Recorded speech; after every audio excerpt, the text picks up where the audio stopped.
Olá, boa noite, sejam todos muito bem-vindos a mais um ao vivo da Locus Online. Em meio ao debate nacional sobre o ensino público superior e o orçamento federal destinado a estas instituições, hoje teremos como convidado o professor Odair José Stempoff. Spentoff, me desculpe, falei correto agora, né? É diretor-geral do Instituto Federal do Rio Grande do Sul, Campus Sertão. Juntamente, temos aqui na bancada os meus colegas de programa, César Augusto Cavazola Júnior. Boa noite, César. Boa noite, professor. Boa noite. E boa noite, Gesael Boa Duarte. Noite. Tudo bem, professor? Seja bem-vindo. Obrigado. Bem-vindo, professor. Muito obrigada por ter aceitado o nosso convite. Nós é que agradecemos, todo espaço para esclarecimento é muito importante. Muito obrigada. Então, você que está nos assistindo aí de casa, mande a sua pergunta que a gente vai responder no decorrer do programa, tá bem?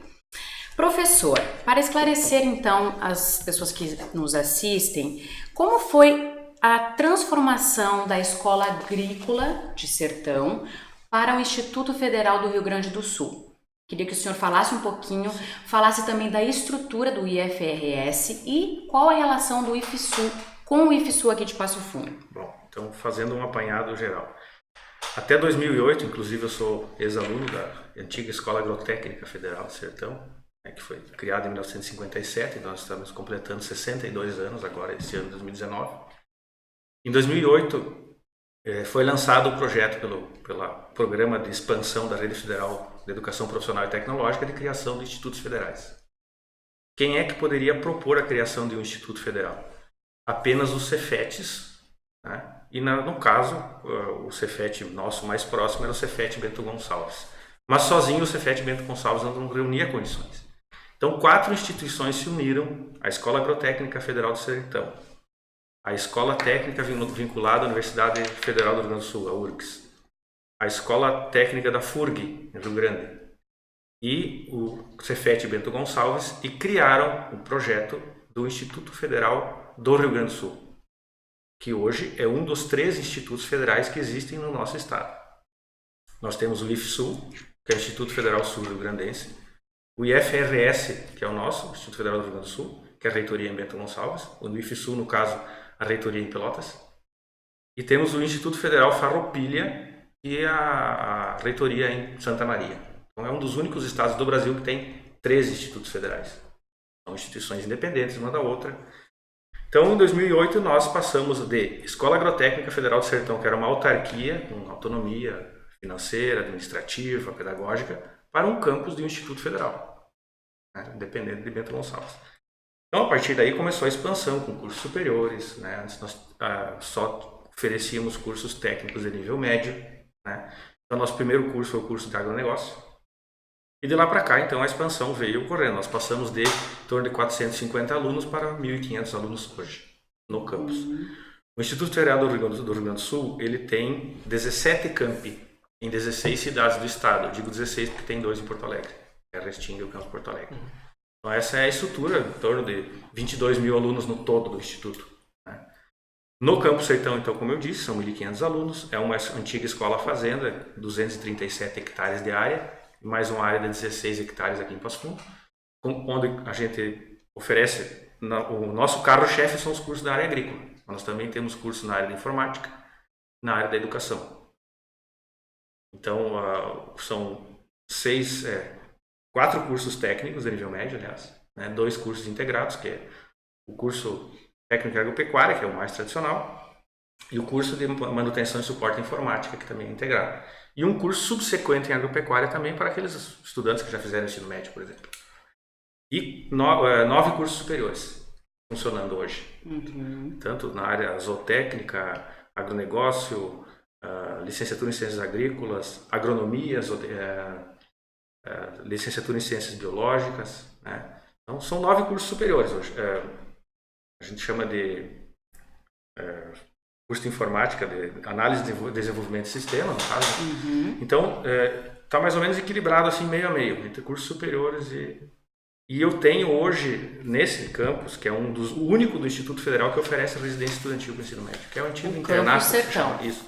Eu tenho em torno de 300 estudantes menores que são do ensino integrado, que moram dentro da instituição, fazem 4 refeições por dia. Né? Lá nós temos animais, nós temos produção de suínos, produção de leite, né? Gado bovino leiteiro, produção de soja, milho, que é para consumo próprio. Né? Nós produzimos a nossa própria ração, temos produção de ovos, temos uma agroindústria completa, inclusive instituições de ensino de toda a região vão fazer as práticas lá, e laboratórios, laboratório de solos, laboratórios de informática, biblioteca, são mais de 60 edificações dentro dessa área. São alunos que ingressam no ensino médio, seria isso? Voltado já? Isso, alunos que ingressam no ensino médio e também alunos ingressam no ensino superior. Né? E saem prontos para o mercado de trabalho? Sim, praticamente mais de 80% dos nossos estudantes saem empregados, porque nós temos um órgão dentro do campus que trata especificamente de estágios e encaminhamentos para emprego. Então, muito requisitados, nossos alunos, nós temos um cadastramento de empresas, as empresas entram em contato, solicitam os alunos. Nós temos alunos na Europa, nos Estados Unidos, na Austrália, fazendo estágio, fazendo, a gente chama de convênios, né, com esses países. Sim. Através da nossa reitoria. Como se fossem uns intercâmbios. Isso. Quem cuida disso é o nosso departamento de extensão, né? Nosso tripé é ensino, pesquisa e extensão. É praticamente a estrutura de uma universidade. A transformação de uma escola para um instituto federal, ela permitiu ampliar as atividades. Isso não deixou a escola, com que você falou no início, a autonomia, um pouco mais condicionada às ações do governo? Ou antes, quanto escola também era, ou essa relação não existe? Não, a diferença é que antes nós éramos uma autarquia diretamente subordinada ao MEC. Aliás, a CETEC, que é a Secretaria de Educação Profissional e Tecnológica, do MEC. O que acontece hoje? Nós pertencemos a um grupo, acima de nós, diretores gerais de cada campus, está o reitor. O reitor, sim, se reporta diretamente ao MEC. A diferença básica é essa, né? Uma estrutura aí de em torno de 97 professores efetivos, mais 100 servidores, né? 100 servidores efetivos, além dos serviços terceirizados, de limpeza, vigilância. Mas mesmo assim, eu volto à pergunta, professor. Vocês acabaram, então, ficando um pouco mais vinculados às ações do governo ou não necessariamente? Isso não muda. Isso não muda? Isso não muda. A única situação é que nós não temos aquela autonomia sozinhos. Decidir, por exemplo, queremos abrir um curso superior. Como escola agrotécnica, no final, o nosso Conselho Superior aprovava isso. Agora tem que passar pelo Conselho Superior do Instituto. Mas o Instituto Federal, como um todo, ele tem autonomia igual a de uma universidade. Né? Só que o campus agora não... perdemos a autonomia? Perdemos. Mas ganhamos em estrutura, ganhamos em cursos, ganhamos, né? Tudo isso, em orçamento. Tá certo. Por exemplo. E nessa relação, com relação ao orçamento, qual foi o orçamento de 2018 da instituição e qual é a previsão do orçamento de 2019? Essas alterações possíveis poderão afetar em algum âmbito da instituição e como vai ficar os salários dos professores? Eles correm perigo? Eu vou pedir licença para a gente dividir um pouquinho essa pergunta. Claro. Como eu sou professor de história, eu gosto de fazer o histórico. Eu vou voltar um pouquinho para trás, tá? 2013, entre 2013 e 2014, nosso orçamento girava em torno de 14 milhões de reais. Nós temos um valor fixo, que é o valor para manter a residência dos estudantes, né? Com alimentação, moradia. Nosso estudante interno não paga um tostão. É tudo gratuito. Todo o nosso ensino é gratuito. E ele ganha alguma bolsa ou é apenas ajuda? Inclusive, tem alunos que ganham bolsa, se participar do projeto de pesquisa, projeto de extensão e projeto de ensino. Alunos carentes mesmo, inclusive, ganham uma ajuda para se manter lá, porque nós estamos numa região geográfica, numa localização, longe de tudo. Longe da cidade sertão, longe de Passo Fundo. Então, todo mundo depende de transporte. Né? O aluno é do ensino superior, não tem moradia para ir lá. Ele vai pagar um aluguel na vila, que é ao lado da escola ali. Não tem essa ajuda. Bom, o que acontece? Em 2013, o nosso orçamento girava em torno de 14 milhões. 2014, 12 milhões e veio caindo. 2015, ele estacionou em praticamente 10 milhões. 2015, 10 milhões. 2016, vem para 8 milhões e alguma coisa. O que acontece? Quando o governo quando é aprovado o orçamento das instituições, é aprovado um valor X. Hoje ele é 7 milhões e 300, o nosso orçamento do campo só. O que acontece? O governo ele determina o que realmente você vai poder usar, a gente chama de liberação de limite. Em 2016, nós tínhamos um orçamento de 8 milhões, mas o governo só autorizou usar 80%. Então, houve um bloqueio de 20%. Em 2017, um bloqueio de 10%, mais ou menos nesse valor de 7 milhões e meio. Tá? Em 2018, foi um dos primeiros anos que nós tivemos liberação de 100%, só que o orçamento caiu um pouco. Mas você pode usar. Quando você tem liberação de 100%, você consegue programar o ano todo. Agora, acontece o seguinte, na virada, a pergunta que tu me fizeste, de 2018 para 2019, o campus teve uma perda de 900 mil reais no seu orçamento. Chegou nesses 7 milhões e 300. Então, de 8.200 veio para 7.300. O que acontece? Por que aconteceu isso? Porque houve uma mudança na metodologia de cálculo. Como é que mudou essa metodologia? Ele só paga, só aceita computar alunos efetivamente frequentando, e alunos repetentes não conta mais. E o curso que tiver carga horária além do mínimo estabelecido pelo catálogo nacional, ele não repassa no recurso. Só que a gente sabe que o mínimo é o mínimo de qualidade também, mínimo de carga horária. Então houve essa mudança, baixou 900 mil. Então trabalhamos com 7 milhões e 300. Qual o nosso espanto agora? Em cima desses 7 milhões e 300 nós temos um bloqueio, hoje bloqueado do campus, de 39,7%. Que dá em torno de 2 milhões e 100. Me perguntasse a última fase da tua pergunta. Folha de pagamento. Eu acho que esse é a grande questão que precisa ser esclarecida. Se vende a ideia de que a folha de pagamento pertence ao orçamento da instituição. Isso não é verdade. Eu, professor Odair, o meu contra-cheque, ele vem emitido pelo Ministério do Planejamento, Orçamento e Gestão. Não é nem o MEC. Então, o orçamento não faz parte do orçamento da instituição. A folha não é parte do orçamento. Entendeu? Por isso que quando diz assim, bloqueamos só 3,5%. Sim, se você calcular toda a folha, óbvio que vai ser 3,5%. Sim, só que eu não recebo esse valor. Em relação a todo o MEC, né? 3%. Eu não recebo esse valor. O orçamento que a instituição recebe, o orçamento de vocês é 7 milhões e 300. O que é isso? Custeio e investimento. Na prática, hoje, só tem custeio, investimento zero. Já fazem 2 anos que o investimento é 50 mil, 100 mil ou zero. Então, esse ano não tem investimento. Até essas liberações para poder gastar, ele libera para emitir empenho, vamos dizer assim. Isso, porque tem orçamento. E se não for liberado o limite, eu não posso empenhar. Porque se eu fizer um empenho sem liberação de limite, tem probidade administrativa. Aí o governo está pagando de um ano para o outro. Todos os empenhos de 2018 foram pagos, por exemplo, ou ficaram devendo? Os fornecedores? Não, nós temos alguma coisa de resto a pagar sim, mas não é por falta de financeiro. Porque, inclusive, o financeiro vem até o dia 5 de cada mês. Porque o orçamento é uma coisa, o financeiro é outra. Né? O financeiro vem até o dia 5 de cada mês. Então, vem dia 5, nós pagamos as notas em ordem. Tem restos a pagar do ano passado, a gente paga. Só que tem um detalhe. Os únicos restos a pagar que nós temos é ou que deu problema que o fornecedor não entregou a mercadoria, aí nós pagamos, né? Tivemos um caso de containers que agora a empresa vai entregar o último agora, que é do ano passado. Nós vamos pagá-la quando ela entregar o produto. Pode, isso não tem problema nenhum. Mas é ínfimo, não dá 0,5%. Né? Então tem isso. A falta de dinheiro do ano para o outro no orçamento comprometido não teve. Assim. Não teve. A questão é, você tem o orçamento desse ano e pensa assim, bom, nós já viemos numa realidade assim, nós estamos com o pessoal da limpeza já é a metade do necessário. Cozinha é o mínimo do mínimo para fazer a alimentação desse pessoal. Que inclusive tem legislação, que a cada tantas refeições tem que ter um número de profissionais. Vigilância, eu tenho 4 vigilantes para esses 200 hectares. Todo o patrimônio público que está ali. Né? Tem que manter os animais, tem que pagar a luz. A conta de luz é 75 mil reais mês. Né? Então o que eu tenho? Eu tenho um orçamento de 7 milhões, 194 e um bloqueio de 2017. Bloqueado não posso usar. É a mesma coisa que corta. Agora, professor, deixa eu entrar num ponto mais polêmico agora.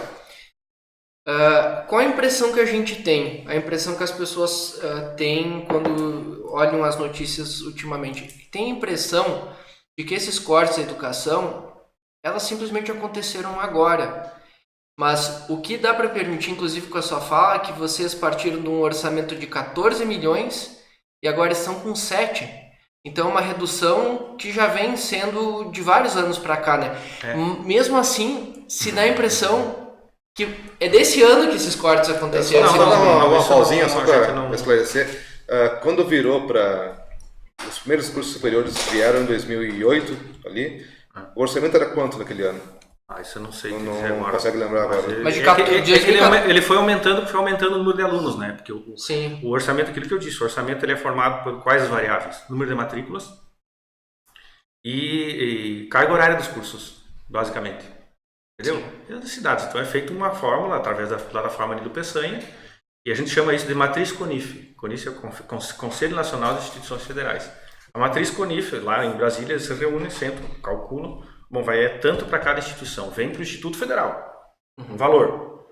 Daí, dentro dos critérios que o MEC manda, é aprovado um orçamento para nós. Então, a gente já está aí há uns 5 anos com esse orçamento mais reduzido. Esse orçamento de 14 milhões é porque tinha a questão da expansão, tinha investimento para construção, tudo que foi construído, né? Sim. Como agora a gente estabilizou, então agora só vem custeio. Só que o problema é o seguinte, nós triplicamos o número de alunos. E o custeio caiu, ele já vem caindo. Vamos colocar assim, um orçamento ideal para a instituição funcionar bem, 9 milhões.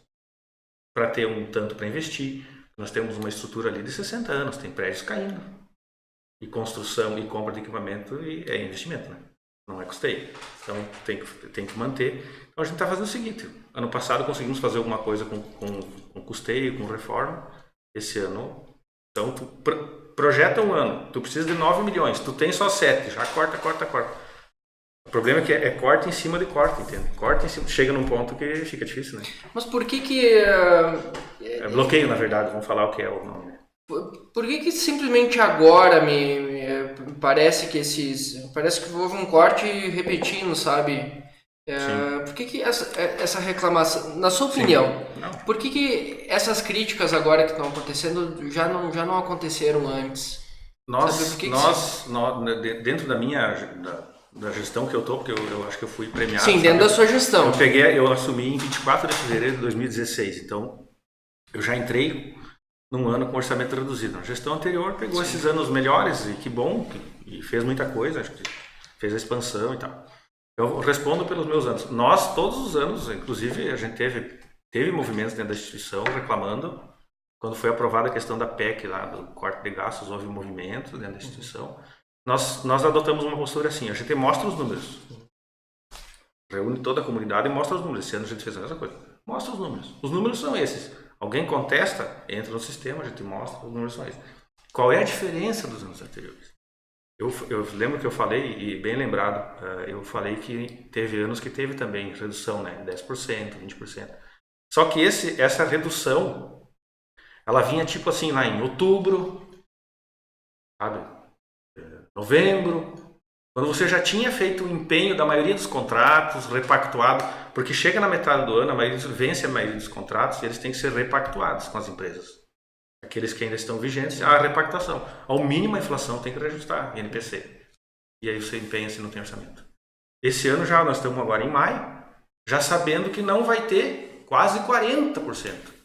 E por que essa diferença que se anunciou que era 30% e na verdade não é 39%?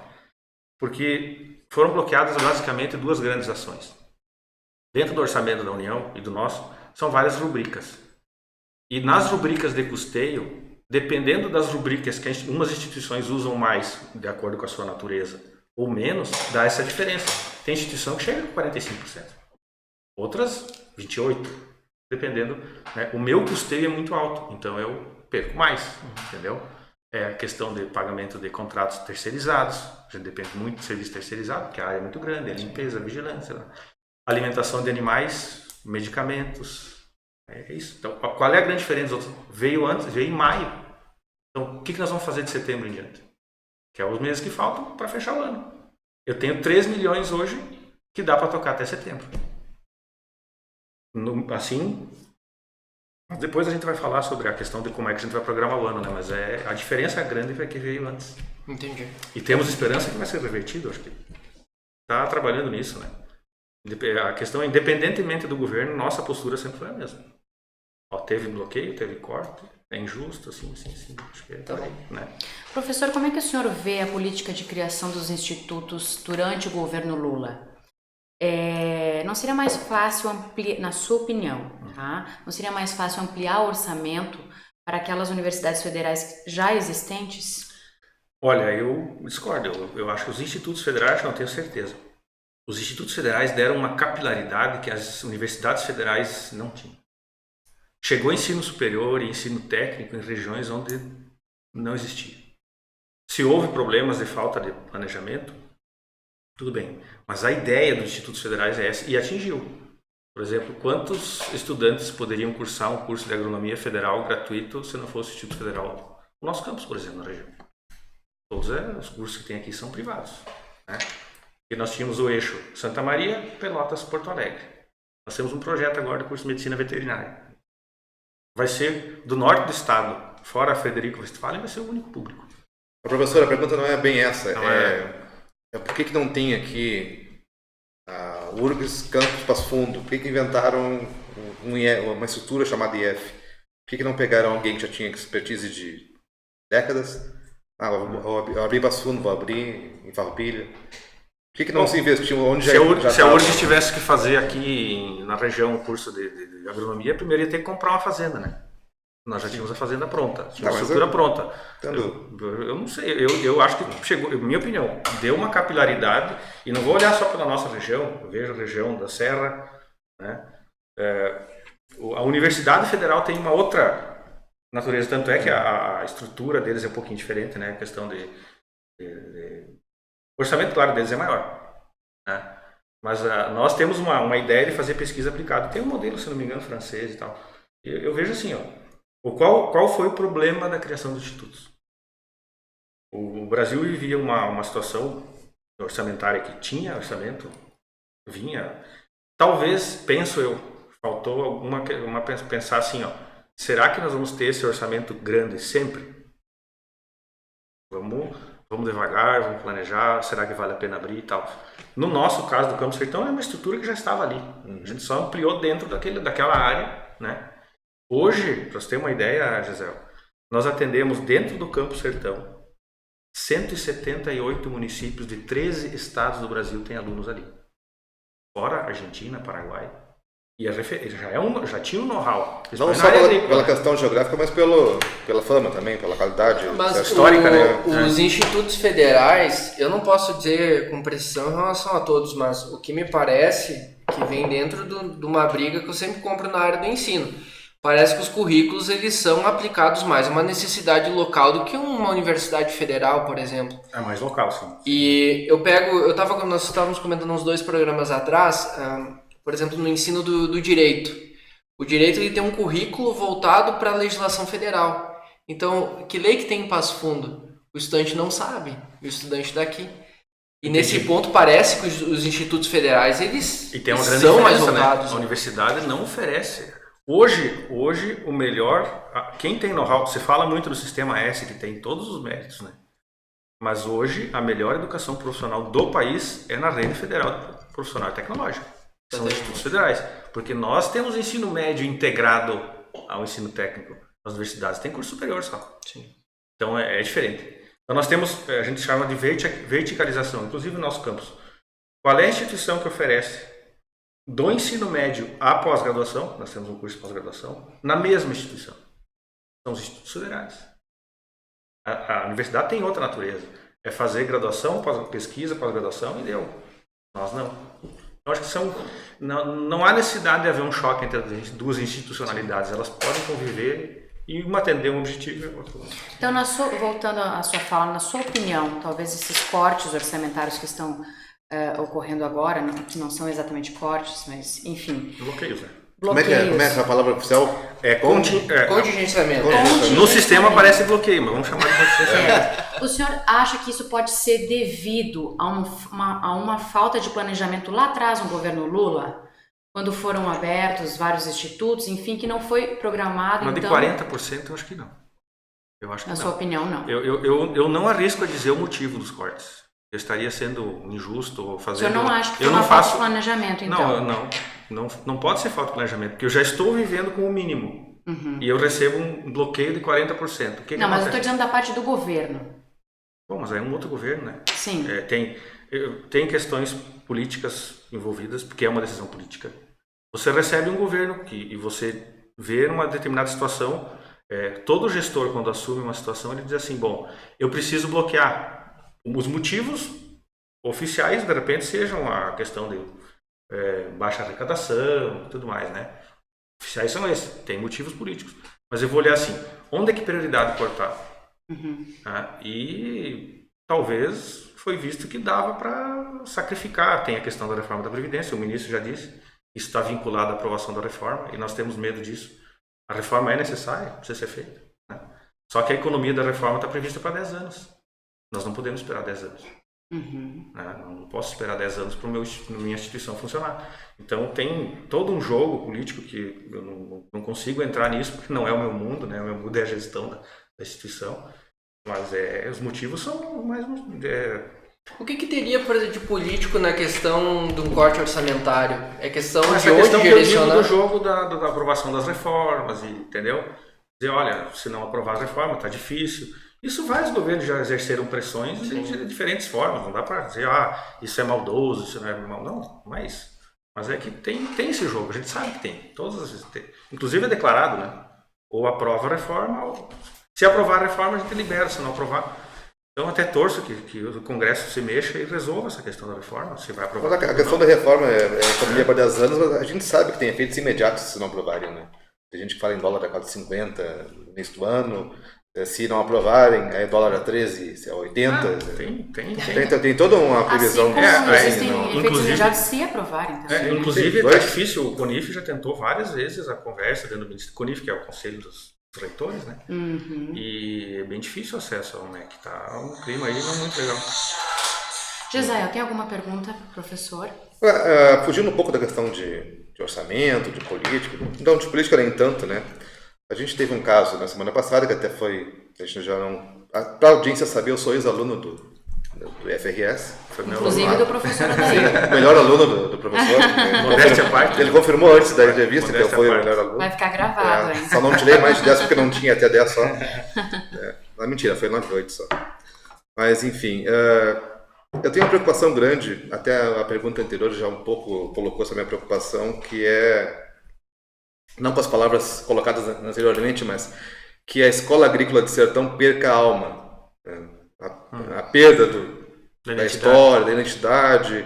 Daqui a pouco, um ex-aluno lá que estudou nos anos 80 vai olhar para a instituição, não vai reconhecer aquele prédio pintado de verde, coisas acontecendo, outros cursos, outras pessoas gritando coisas lá dentro.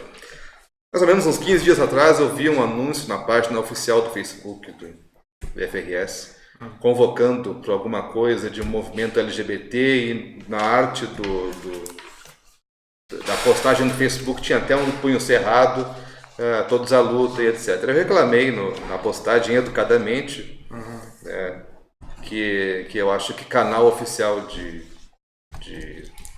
do campo não podia estar fazendo militância política. E a pessoa lá que administra a página, que não sei quem é, fala em nome da página, disse que não era bem assim, que era um evento, enfim.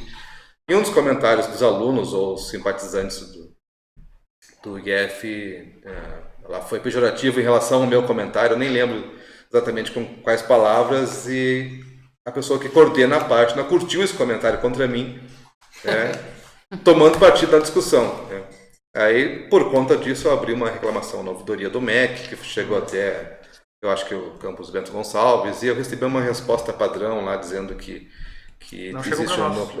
Não chegou para nós. Existe um núcleo lá que só quer o melhor para os alunos e que o aluno saia.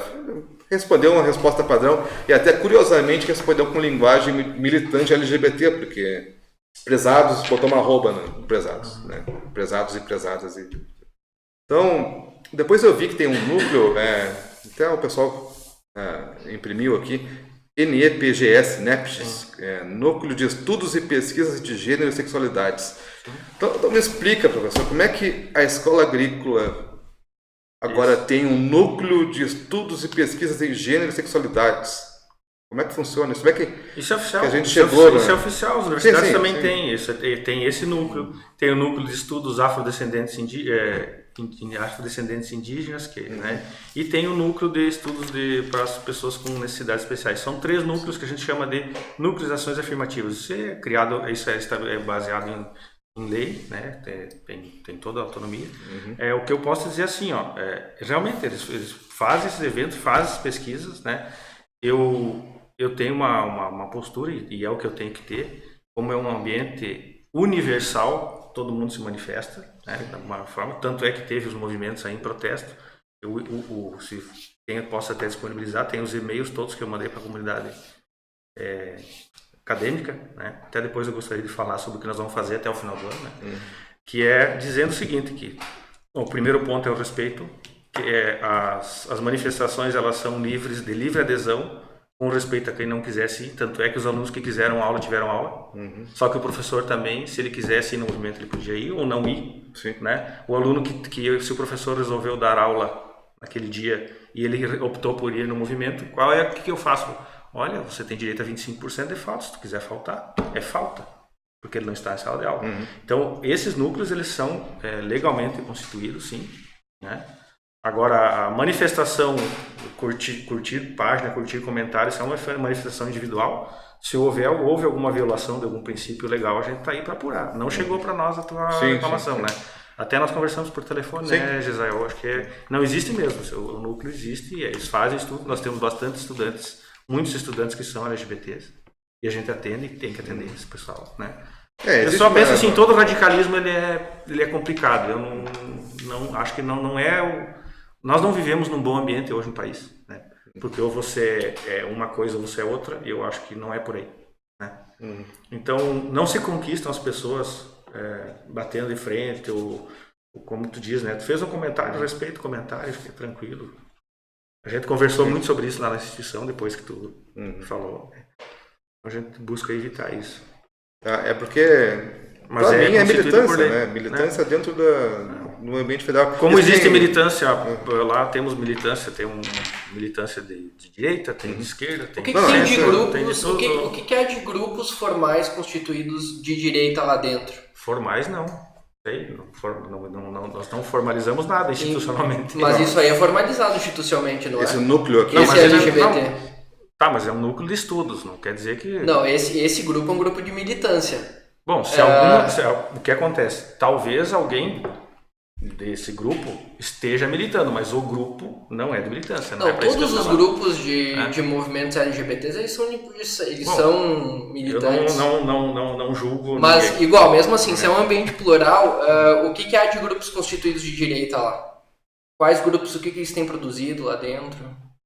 Eu acho que antes, até só complementar, esse tem algum custo pro Instituto? Não. É só uma sala, vai lá falar? Não, eles têm só. Não, eles fazem, eles têm até projeto de pesquisa, projeto de extensão, normal. Estudar a realidade é normal. O que eles têm, por exemplo, de estudos publicados em relação a isso?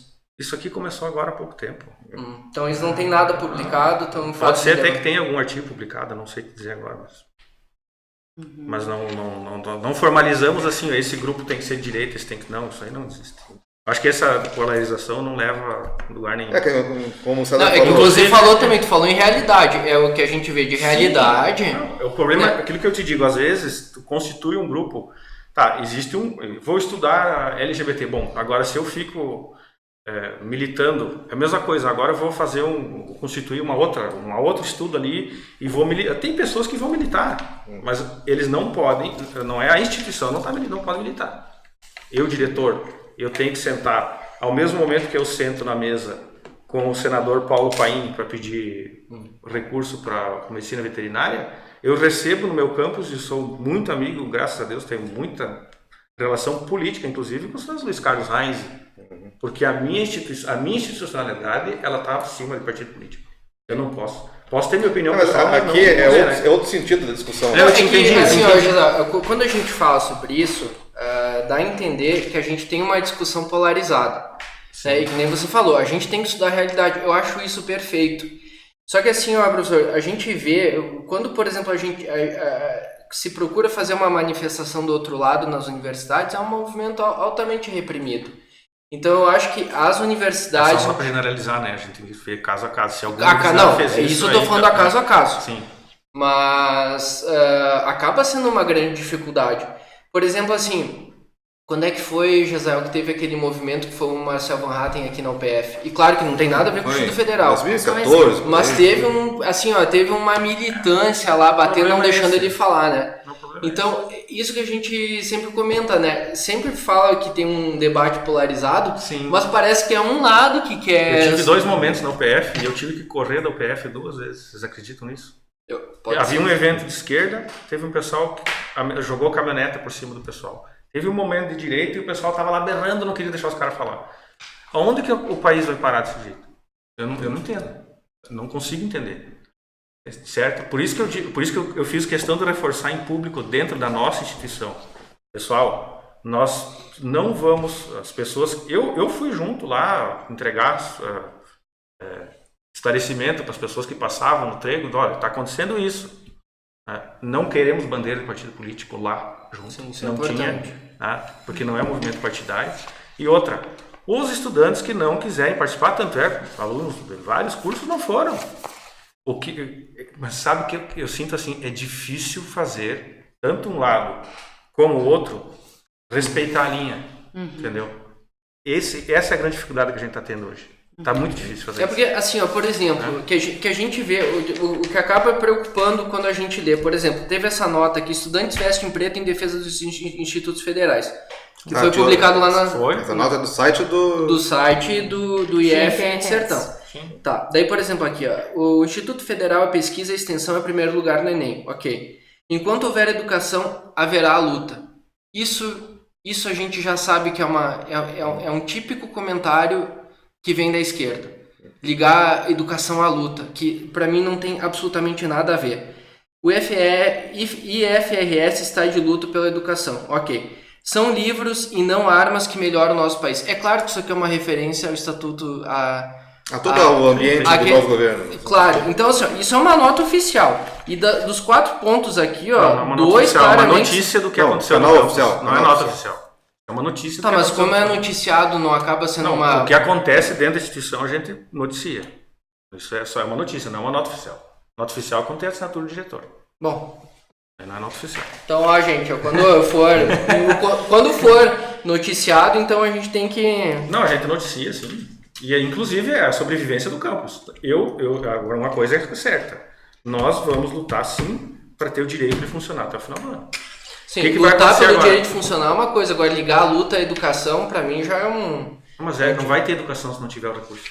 Não, sim, mas estamos falando de recursos, não estamos falando de luta. Mas A luta dá a entender que é um movimento de resistência política e eu acho que são coisas completamente diferentes, professor. A nossa luta é orçamentária. É para funcionar até o final do ano. Então, o que acontece? Não, com certeza, é uma luta orçamentária. Teve até uma vez, governo Collor, se não me engano, a instituição perdeu, eu era aluno, 80% do orçamento na época. Então, sabe, teve e o que está acontecendo? A gente conseguiu demover e reduzir esses cortes, esses bloqueios, sempre protestando lá no Ministério, forçando, olha, não dá, e tem surtido efeito. Que bom que essa surte efeito, melhor. Claro. O que vai acontecer agora até o fim do ano, não sei se eu posso... Sim, Claro, fica à com vontade. certeza. Fica à vontade. Bom, o que acontece? Então a instituição, eu como coloquei, tem 17 campos, né? Meu campo sempre defendeu o seguinte, qualquer atitude que for tomada tem que ser tomada idêntica nos 17 campos. Porque é injusto um aluno do meu campus dizer assim, como vocês cortaram as nossas bolsas, mas o campus Ibirubá está pagando as bolsas de ensino, pesquisa e extensão dos projetos. É injusto. O aluno ele já vai, né, hoje em dia com rede social, o servidor que perdeu o direito a fazer a capacitação dele e tal. O que acontece? Então, reuniram-se os 17 diretores, mais o reitor, mais os pró-reitores. Bom, o que nós vamos fazer? Levamos a nossa planilha de custo, de cálculo. Se nós cortássemos tudo, precarizássemos tudo, cortasse tudo terceirizado, olha, o máximo, e funcionasse só pagando a luz, a água e deu. Cortasse bolsa, cortasse tudo. Ainda faltariam 700 mil reais para fechar o ano. Então, nós íamos fazer um esforço e íamos chegar ao final do ano igual. Não dá nem para vender as vacas. Não dá. Bom, e é irrisório o valor, né? O que acontece? Então, nós vamos fazer o seguinte. Nós vamos confiar no ministro Weintraub. O ministro diz, é um bloqueio e até setembro vai ser revisto de acordo com o andar da situação econômica e tal. Então nós vamos tocar a pleno até setembro. A pleno que eu digo, sem revogar os cortes que nós já fizemos. Hoje nós não sai viagem técnica do campus para os alunos para lugar nenhum. Então o nosso ônibus está encostado na garagem. E isso é uma atividade importante para a formação dos alunos. Vai conhecer uma propriedade que já onde determinada prática já está funcionando bem. Eles fazem. Fala para quem não sabe que o IF tem um ônibus próprio. Um ônibus próprio. Sim, coisa que eu... Tá, mas me diz uma coisa, professor, vai ao encontro da sua fala, isso. Por exemplo, a atividade privada poderia ajudar a financiar essas viagens? Ou... Tá, eu já chego lá. É o que acontece. Então, tocamos ali. Então, nós paramos com saídas, né? E cortamos alguma coisa de terceirizado. O que nós vamos manter? As bolsas de ensino, pesquisa e extensão, os postos terceirizados que estão lá hoje, porque não tem como funcionar, porque a gente tem que atender legislação e tal, né? Diárias e passagens. Diárias, quem sai, quando recebia meia diária, sai e vai a Bento, vai sem diária. Então, nós estamos levando isso para levar até setembro funcionando capacitação, bolsas de capacitação dos servidores que fazem mestrado. Novas, tudo sem pagar, parado, e vamos manter assim, porque eu tenho obrigatoriamente empenhar a luz até o final do ano, mesmo que eu pare em setembro. Os animais que eu tenho na instituição, eu não posso deixar morrer, eu vou responder por isso. Então eu tenho suínos, tenho aves, tenho bovinos que tem que ter alimentação, medicamento e cuidados até o final do ano. Se chegar em setembro, bom, o Ministério nos disse que vai rever, porque o nosso medo é precarizar tudo. Precarizar mesmo, do precário do precário, até o final do ano. E se nós chegássemos até o final do ano, a gente tem muito medo de alguém dizer assim, viu como eles precisam de pouco orçamento para funcionar? E não é isso. Nós precisamos oferecer qualidade, né? É uma cidade, o campus é uma cidade hoje. Você vai fazer, nós temos que fazer o licenciamento ambiental, só o licenciamento ambiental do campus tem um custo, como campus universitário, né? Tem despesas que são fixas, não tem como fugir, né? A análise de água que é feita todo dia. Alimentação.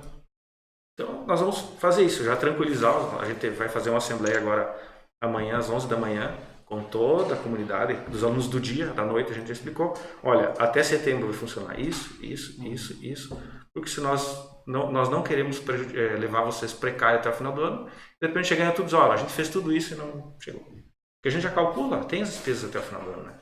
E repactuação de contratos e tal. Mas pegando o gancho na pergunta do César, existe alguma parceria com a iniciativa aí privada? O que acontece? Se pode, né? Pode, como é que funciona? A gente já tem algumas situações, mas para custeio é complicado. Se alguém quiser fazer uma doação para o campus, pode, lógico, tem todo um... Vou usar um exemplo da viagem técnica, por exemplo, que foi ali que eu puxei a pergunta. Nós temos um ônibus. E nós tínhamos um contrato com uma empresa terceirizada, porque não vence só um ônibus, que tem só um motorista. Não posso colocar alguém que não é motorista habilitado dirigir o ônibus. Os alunos, professor, coloca o ônibus na instituição, nós pagamos, nós arrumamos quem paga o combustível e quem paga a diária do motorista. É ilegal. Não pode. Porque tu está colocando dinheiro privado no bem público. Eu acho que a grande reforma que tem que acontecer é acabar com essa história. Eu não vou usar o termo que eu gostaria aqui, mas acabar com essa... Não, pode usar. Eu acho assim que a nossa legislação foi feita, então eu vou dizer em todas as letras, tanto o processo licitatório que existe no Brasil, tanto a questão da relação público-privada, tem uma boa parte da legislação foi feita por pessoas que nunca administraram nada. Mas tu falou pouca parte. Eu acho que a maior parte da legislação é feita por pessoas que não entendem absolutamente nada do assunto. O que pega para nós, no máximo, no pior, a parte da licitação, que é um monstro, sim. É um monstro e não resolve nada. E dá prejuízo. Compra coisa cara que não precisa comprar. Hoje a licitação ela me obriga a comprar pelo menor preço. Qualidade não interessa. É que em tese, a Thaís é especialista em direito público aqui nosso. Mas em tese, a licitação ela deveria ser um exercício para coibir o excesso de discricionariedade. Aquele jeito brasileiro de administrar as coisas, mas na prática acontece uma burocracia gigantesca. Por exemplo, para coisa simples como isso. Nós tínhamos um prédio, precisávamos mobiliar, uma empresa ganhou a primeira licitação, era lá do Nordeste. Para localizar aquele pessoal, quase impossível. Beleza, não entregaram, passou um mês, não entregaram, daí tu penaliza, daí tu avisa, eles têm tantos dias para responder, daí tem que avisar de novo, aí penaliza. Na prática, não acontece nada. Não acontece nada, a instituição fica sem os móveis. Isso já foi levado, por exemplo, nas discussões com o governo? Várias vezes, porque na verdade é a nível de congresso, né? Sim. A nossa esperança agora é uma proposta de mudança na lei de licitações, acho que isso é importante, né? O que mais vai afetar para nós hoje, o bloqueio, ele é importante, lógico. O que mais vai afetar para nós hoje é um decreto do governo, que é o 9725, que a partir de 31 de julho vai extinguir as funções que a gente chama de função gratificada FG4 e FG5 acima. Ela começa de 1 e vai até 10. O que são essas funções? Eu estou falando em valores assim, parece que é um monstro, né? Valores de 100 a 150 reais cada função dessa. Poderia apresentar um exemplo para ficar mais claro? A estrutura da instituição, né, o nosso organograma dividido em vários setores tem servidores que são coordenadores de setores, eles respondem por o patrimônio que está ali, eles são administradores do que está ali. Tipo, setor de agricultura 1, que a gente chama lá, né? Que é a questão da nossa horta. Essa pessoa administra aquela produção ali, então ele é responsável por tudo que acontece ali. Para não haver desvio de função e poder exercer esse cargo de chefia, ele recebe uma função chamada FG4, por exemplo. R$200. Hoje até FG5. Isso vai ser extinto. Ele vai deixar de existir. Entendeu? O servidor vai dizer, bom, eu não quero ser mais chefe. Até porque eu vou estar incorrendo numa irregularidade. Então vai destruir o nosso organograma. O servidor ele é técnico em agropecuária. Eu tenho falta de servidores na área administrativa. O cara tem estudo, mas o concurso dele não foi para isso. Eu pego ele, olha, ele tem um conhecimento de administração financeiro, levo ele lá para o administrativo. Para não estar em desvio de função, eu tenho que dar uma FG5 para ele. Mas esses FGs não eram usados para poder político dentro do... Não. Não, mas deixa eu só... Hoje faz falta. O que acontece? Inviabiliza, nós vamos perder 14 funções dentro da nossa estrutura e eu não tenho funcionário para fazer aquela função. Entendeu? R$100. É só para não ter o desvio de função, porque a nossa legislação... Se tu não estiver exercendo o cargo para o qual você fez concurso, que não está nas atribuições descritas em lei, configura desvio de função, eu, gestor, respondo por isso. Sim, mas o valor do FG ele incorpora no salário depois de 2 anos? Não, já fazem mais de 10 anos que não há incorporação de funções. Não tem mais. Nem para aposentadoria. Então não impacta o orçamento no longo prazo, é só aquele período. Não, só o período. Só o período. Fazem mais de 10 anos, inclusive, acho que 2004, 2003, por aí, que não incorpora mais. Incorporava até na aposentadoria. Então é isso, só que o que está acontecendo? Então, a nível do Brasil, o Ministério Público Federal está com 3 ações civis de inconstitucionalidade com esse decreto, que eu não entendo, mas alegam que ele poderia ter extinto só as funções que não estão sendo usadas. Não sou eu o diretor que fabrica as funções, né? No meu quadro, eu tenho liberado pelo Ministério, o seu campus tem direito a tantas funções. Administra isso aí. Sim, é o que partiu de cima. Não é nossa que criamos. Eu não posso criar uma função. Ela é criada por lei. Então, por isso que se discute, né? O que é criado por lei e por decreto. Tem uma ação discutindo a questão do bloqueio, né? E tem uma outra ação discutindo a questão de que agora foi baixado um decreto que tira dos reitores a nomeação dos pró-reitores. Como uma universidade, o reitor assume, ele nomeia os seus pró-reitores. Eleito, e o nosso caso é diferente da universidade. A universidade tem uma lista tríplice para reitor. Os 3 primeiros mandam o nome para o MEC, né, da eleição, e o ministro tem a discricionalidade de nomear um dos 3. É direito dele. Nos institutos federais, não. É a pessoa que é eleita, a nossa lei é outra. É eleito o reitor, eleito os diretores, e é aquele que vai assumir. E for eleito. Sim. Então, e ele depois monta a sua equipe dentro do quadro dos servidores efetivos, né? Eu não posso trazer alguém de fora para assumir. Então está acontecendo isso e da nossa parte é administrar pleno, né, nesses critérios até setembro, até para... Nós temos que provar tecnicamente para o Ministério que nós precisamos desse recurso. Porque uma discussão tem que andar dentro da questão técnica. Apenas, né?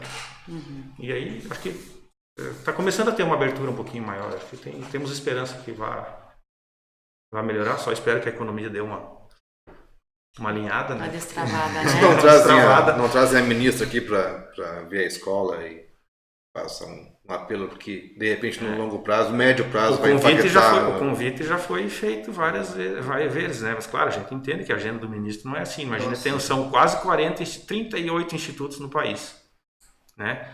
Se for contar os campi, São mais de 600 campi no Brasil, só nos institutos federais. Né? Mas foi feito até para ele conhecer o Instituto Federal do Rio Grande do Sul e tal. A gente tá com um problema no MEC, que é uma portaria chamada Portaria 246. Quando ela foi emitida, em 2016, ela já saiu com defasagem. Porque o que a Portaria 246 diz? Ela dimensiona o tamanho da instituição. Ela diz assim, você é um campus classificado assim, você tem direito a tantos professores e a tantos funcionários. Isso é a Portaria 246. O Campus Sertão, quando saiu a portaria, dizia assim, é um campus agrícola, joia, isso está tudo correto, 90-70, quer dizer, 90 professores, 70 servidores. Detalhe, quando ela foi editada eu já tinha 100 servidores e 80 professores. Eu já estava... Então eu tenho que começar a devolver funcionário, eu fecho as portas. Olha lá. Eu saí errada, me resumo. Então, o senador Luiz Carlos Reins está trabalhando conosco lá, junto ao Ministério. Só qual é a data dela? É do final de 2016. 2016. Final de 2016. Nós protestamos muito na época e tal, e não foi o único caso no país, já teve alguns. É uma decisão política, é corrigir aquela linha do Campus Sertão, que nós precisamos hoje ser um campus 110-90. Aí nós vamos poder ter o curso de Medicina Veterinária. Para ter uma ideia, a nossa procura pelo curso técnico agropecuário ano passado foi de 4-1. Nós podíamos ter, em vez de 4 turmas de 30 alunos, ter 6 turmas de curso técnico, entendeu? Tá, e só voltando rapidamente, o alojamento é para... Tem 300 gurias hoje. Dá 290, por aí, mais, entre meninos e meninas, né? Tá. Mas tem alojamento feminino também. É o que tem ou é a capacidade? Não, hoje para as meninas, inclusive, falta lugar. Falta lugar. Teria que ter lugar. Para os guris, que está sobrando por quê? A gente tem algumas situações. Desistências. Né? Dentro do nosso regulamento disciplinar, dependendo da infração, é a perda da residência. Ocorre realmente. Ocorre. No meu mandato, eu já teve várias perdas de residência. O que eu não posso, pela legislação, é restringir o acesso à educação. Sim. Até a gente foi questionado por alguns advogados, né? Como que o cidadão lá perdeu? Não. A residência ela é um benefício oferecido pela instituição. Ela não é um direito. Ou cumpre o regulamento.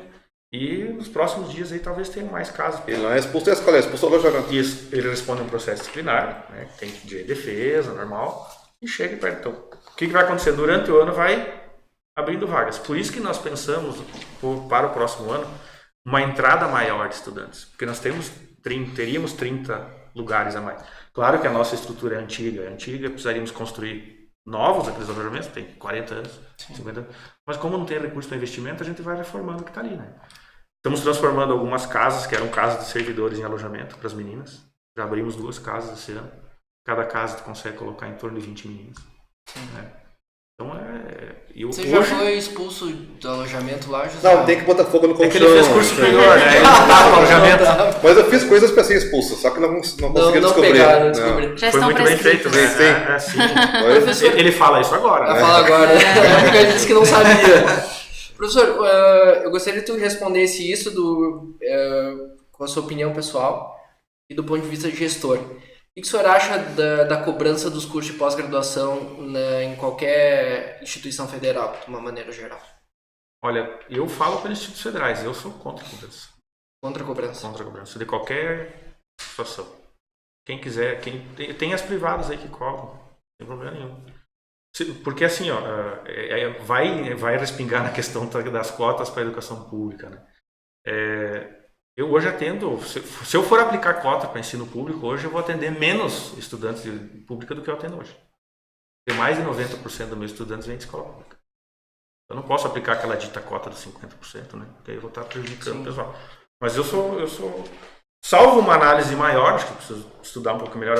Num primeiro olhar, assim, contra, mas eu não estou livre de mudar de opinião. Eu já fui na URGS, quando eu era estudante da URGS, 2 vezes na reitoria dizer que eu queria pagar mensalidade. Porque eu podia pagar, senão não queriam me cobrar. Não, eles não podem cobrar. Sabe, tem muitos colegas que diziam, não, eu também me disponho a pagar uma mensalidade. Não pode cobrar. Os pais dos estudantes nossos, né, porque a gente expõe para eles também, inclusive sexta-feira a gente tem uma reunião com os pais. Nós temos muita força, e acho que foi uma iniciativa legal, a Associação de Pais e Servidores, né? Então os pais, eles têm muitas atividades de apoio à instituição, eles têm que se envolver, né? Com certeza. O que nós podemos ajudar com a comida? Mas é que a gente não vai resolver, entendeu? Não vai resolver. E a maioria dos pais são pessoal de baixa renda, não tem, assim, se for analisar, quem tem condições ali é a minoria. Sim. E outra, nos benefícios dos estudantes, aquele, a gente chama programa de benefícios, que é em torno de R$1 milhão, não houve toque nesse valor. O que houve é custeio do funcionamento da instituição. Sim. Aí é toda aquela burocracia para você repassar dinheiro na instituição. E para fazer cócegas no nosso orçamento, teria que ser, no mínimo, esses R$2 milhões. Mas se manter nessa discussão do privado, se eu virar milionário da noite pro dia, quero doar um prédio pro Campo Sertão, vou botar meu nome lá em cima. Eu já fiz esse plano, a Mega Sena aí, que eu fiz a quadra na virada do ano. Quase. Só que deu R$400, né? Olha aí. Não, pode. O que acontece? É esse tipo. Eu acho que nós teríamos que começar. Por isso que eu digo, às vezes a discussão. A gente se perde muito, tanto esquerda e direita, com essa discussão ideológica. Cada um com as suas. Eu acho que é esse tipo de coisa que nós temos que parar e discutir aquilo que é de resultado prático. Essa situação de trazer o privado mais para. Vamos usar um exemplo: Estados Unidos. Por que tem tanta fundação poderosa nos Estados Unidos? Que apoia universidades. E bolsas também. Porque eles conseguem. Lá nos Estados Unidos você consegue colocar o dinheiro que você iria pagar para o imposto de renda numa fundação. Porque nos Estados Unidos se tributa o quê? E é um modelo que funciona. Se tributa renda, patrimônio. Renda e patrimônio. E não se tributa consumo, quase, né? Praticamente consumo. E o que acontece? A economia gira, porque. E aí um Rockefeller da vida, ao invés de pagar tudo aquilo para o governo, ele cria uma fundação de apoio. As instituições lá têm muito dinheiro disso. Hoje não tem uma política assim no país. Isso faz falta para nós. Acho que tem algumas cabeças pensando em começar a sentar e alinhavar algo assim. Doações de vulto mesmo. Né?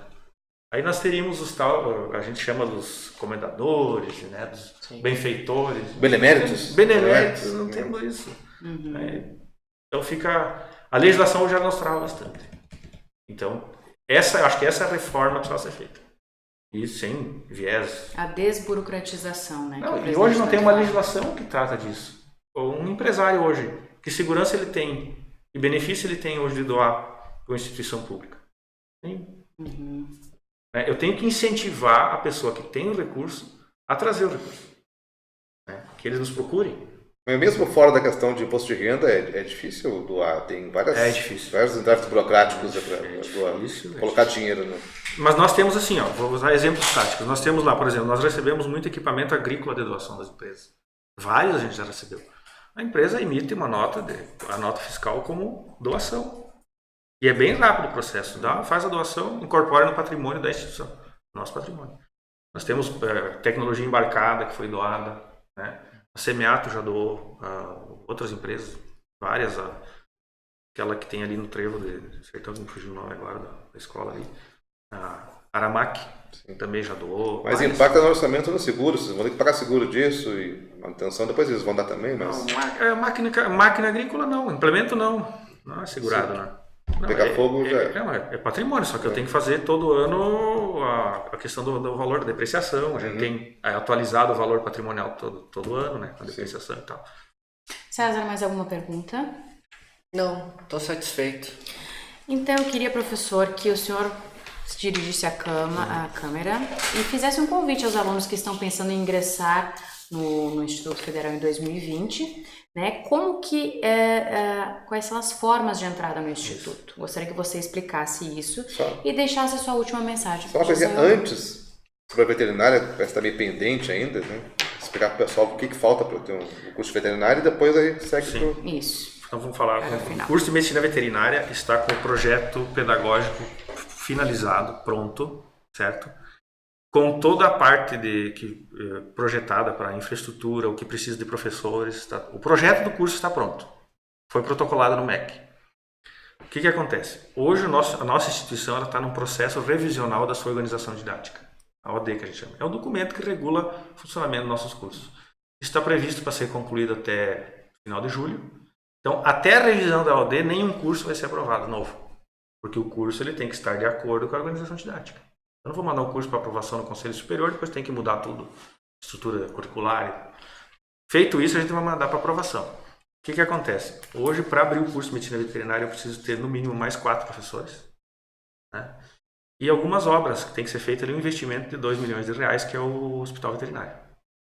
É isso que precisa para abrir o curso. Então, nós temos gestionando politicamente junto ao governo, com esses senadores que eu falei, né? E também precisa mudar a portaria 246 e vir o recurso. Se mudar a portaria 246, eu posso abrir o curso. Porque o hospital veterinário a gente pode conveniar, ou com o IMED, ou com outras instituições, a gente tem essa conversa, essa proximidade, né? Troca serviços, no caso, né? Usam nossos laboratórios, nós usamos um deles. Então. Ali na região teria para isso? O quê? Por exemplo, o hospital veterinário ali? Próximo para fazer um... Não, Passo Fundo mais próximo. Só Passo Fundo. Passo Fundo e Getúlio Vargas tem a Ideal, né? Bom, para ingressar na instituição, que é a tua pergunta, nós temos 2 processos seletivos, né? Um no meio do ano e no final do ano. O Campo Sertão só faz o processo seletivo do final do ano, a princípio. O edital está previsto para ser emitido em outubro, tá? Então, tudo via a página página institucional, faz a inscrição pela internet. Os cursos técnicos são por prova. Os cursos superiores é metade das vagas Enem, nota do Enem, e metade por processo seletivo, prova mesmo. E ele está previsto para ser a prova do processo seletivo em dezembro, início de dezembro, primeira semana, né? O edital sai em outubro. Faz essa Qual prova. é o site? O site é www.ifrs-sertão. Pode colocar ali que no Google já sai, entra Deixa eu tirar uma dúvida. Aí daí tem um bannerzinho, processo seletivo. Clica ali e faz a inscrição. O processo seletivo geralmente é muito custoso para as instituições, de uma maneira geral? Nós fazemos assim, quem administra o nosso processo seletivo é a FAURGS. Nós temos 2 fundações que nos atendem, a FAURGS e a Fundação de Apoio à FURG, Rio Grande. Tá? Então, nós não nos envolvemos com dinheiro. Né? O estudante paga a inscrição, a FAURGS administra, aplica as provas, produz, paga o pessoal que corrige, paga os fiscais e presta contas para o Instituto. Esse é a função. Vocês cedem um local só daí? A gente cede local, às vezes, no nosso caso, o Sertão nunca foi necessário, mas tem campos nossos que tem que alugar salas, então também entra no custo, né? Mas aí tudo isso é administrado pela Fundação de Apoio. Ok. Né? E hoje nós temos uma fundação própria, então a gente tem um convênio com a FAURGS. Você vendeu o curso superior. E a cruzada do ensino médio, que quiser entrar... O ensino médio também. Também. O processo seletivo é no mesmo dia. O que a gente faz? A gente faz as provas do médio, geralmente é no turno da manhã, e do superior à tarde. Às vezes inverte isso, mas num turno é superior, no outro turno é do ensino técnico, né? Então, eu acho que uma coisa tem que ser esclarecida. O que é um curso integrado? Integrado, o estudante do ensino médio, né? Quem concluiu o 9º ano, ele vai fazer todo o ensino médio junto com o técnico. Então, esse ensino é integral, é o dia todo. De segunda a sexta, meio-dia. E às vezes tem alguma atividade à noite, inclusive. Né? E o que é um curso subsequente? É para aquele estudante que já cursou o ensino médio. Ele faz só a parte técnica. Hoje a gente tem o técnico agropecuário, então ele faz só a parte técnica, é 1 ano e meio. Né? Para esse não tem residência. São maiores de idade também. Como eu sou muito velhinho, no meu tempo era complementação profissional. Ou subsequente. No teu tempo eles ainda faziam palmatória com enxada, eu acho, ou com arado. É que esse tempo No tempo de ensino médio. Professor, fica aqui o espaço aberto para o senhor deixar uma última mensagem então, para o público. Eu gostaria então de convidar toda a comunidade da região, né, todos o pessoal de Passo Fundo e região, que conheçam o nosso campus, que venham nos visitar. Nós recebemos geralmente muitas escolas que nos visitam, né, todos os meses. É só agendar no nosso site também a visita, né, no coordenação de extensão. E a instituição está aberta, nós temos muito orgulho dela, porque são 62 anos de história formando profissionais da melhor qualidade, né, para o país e para o Mercosul em geral. E para que a comunidade saiba, temos cursos superiores sim, temos agronomia sim no Campo Sertão, temos zootecnia sim no Campo Sertão, temos licenciaturas, né? Temos uma pós-graduação em teorias da metodologia da educação funcionando. Temos um curso muito importante que é formação pedagógica para graduados, onde advogados, médicos, os mais variados profissionais fazem um curso de 1 ano e meio para estarem habilitados a lecionar, a dar aula. Então, está de portas abertas. Quem não nos conhece, como é campus de Sertão, mas nós não estamos na cidade de Sertão. Antes de Sertão, do INCRA, no Engler, tem um trevinho ali entre a esquerda. E nós estamos de braços abertos.